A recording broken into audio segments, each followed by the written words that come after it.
السلام عليكم متابعي الكرام، حياكم الله أينما كنتم مشاهدي الأفاضل. اليوم إن شاء الله الرحمن الرحيم أنا غادي في الطريق لأشيوة نستكشفوه بإذن الله تعالى، وغادي مع ولدي أبو بكر. قال لك بابا نمشي حتى أنا نشوف معاك. يلا على بركة الله، احنا غاديين في الطريق إن شاء الله.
إذا احنا قربنا إن شاء الله لأشيوة.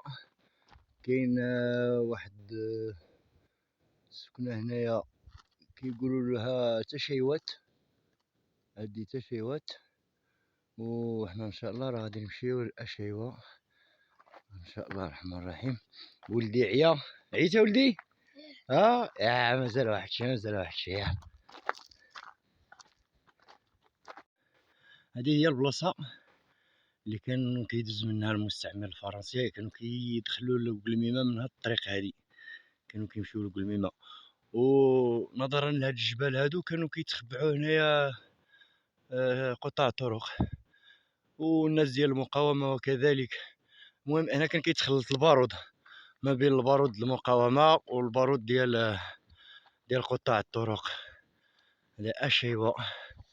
نعم. هذه هي أشيوة. أبو بكر عيا. أبو بكر عيا غادي نخليه هنايا عند شي ناس كيحيدو الزيتون، وأنا غادي نمشي نطلع إن شاء الله حتى الفوق. يلا شوفوا في العوينة.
وصلت هنايا.